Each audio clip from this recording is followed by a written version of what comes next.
sa akin channel Vince Vlog TV. So ituturo ko sa inyo ngayon kung paano gawing triple rootstock itong grafted na mangga. Yan. So dito guys, sabay ko po silang itinanim nung buto pa lang, tapos ito na silang tatlo. Pero ito guys, so may previous video ako dito, no, kung paano nag-graft dito, kasi itong dinugtong ko is, ang variety nito is Nandokmai variety. So originated po sa Thailand. So ayan pa yung grafting tape na ginamit yan guys.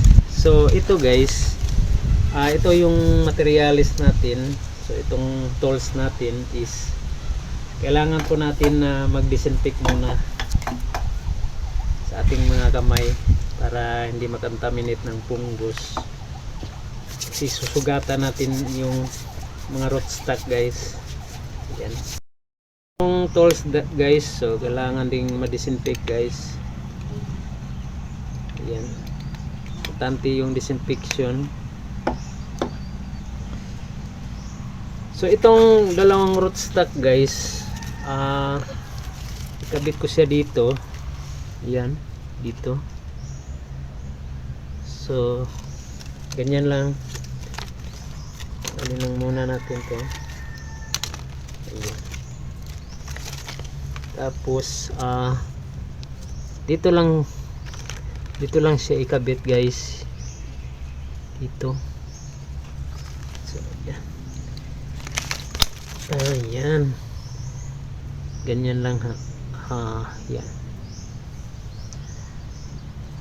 So kailangan lang tong sugatan. Yan, ganyan lang. Tapos isukat mo lang kung saan tayo pwedeng magsugat sa rootstock ng naka-grafted. Yan, ganyan lang guys.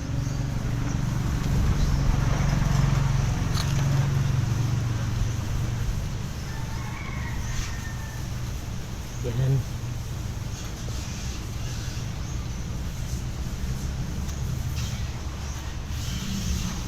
So sukat ulit.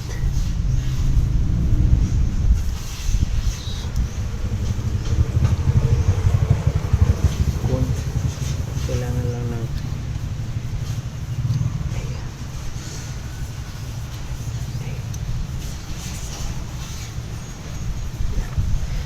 so dito din sa kabila guys, yan, kasi triple rootstock ito.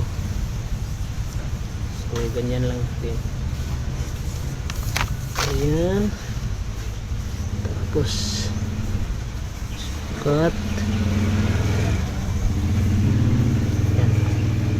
Ganyan lang.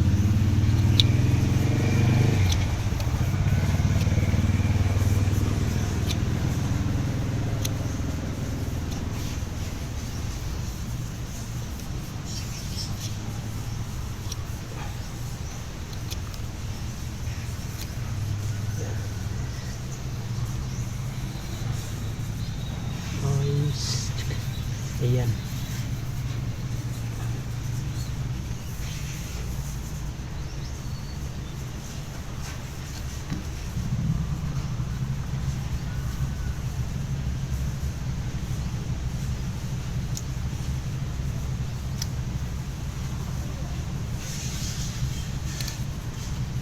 So yan guys. So tatalian natin.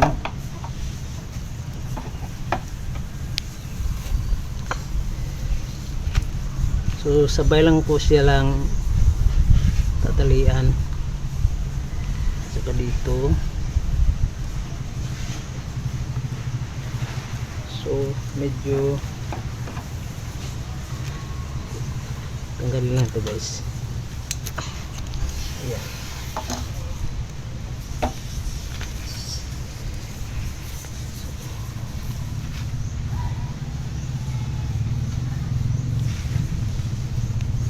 Kailangan mag-idikit mo lang sila guys. Yan. Ayan. Yan po.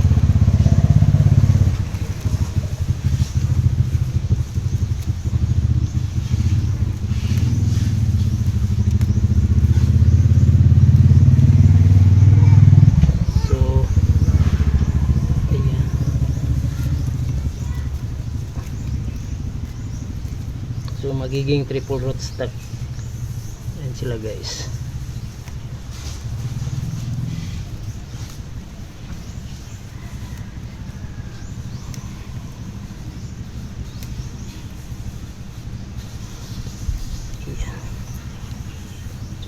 Pag lang natin yung pantali.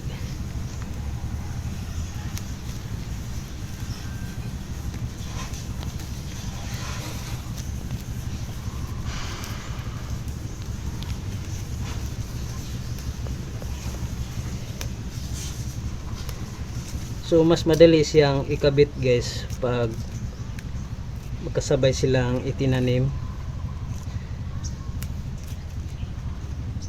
Ayan.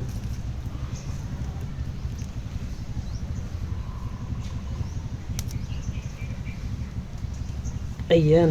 Tapos na guys. So meron na tayong triple rootstock. So i-update po natin yan guys. So after 1 month guys, so titingnan na natin kung nagdikit ba itong ginawa nating triple rootstock. So yeah, tatanggalin lang natin yung nakatali na plastic.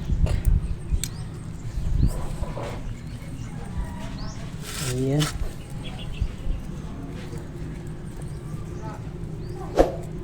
Ayan guys, so ito na po yung resulta guys. So nagdikit na po siya.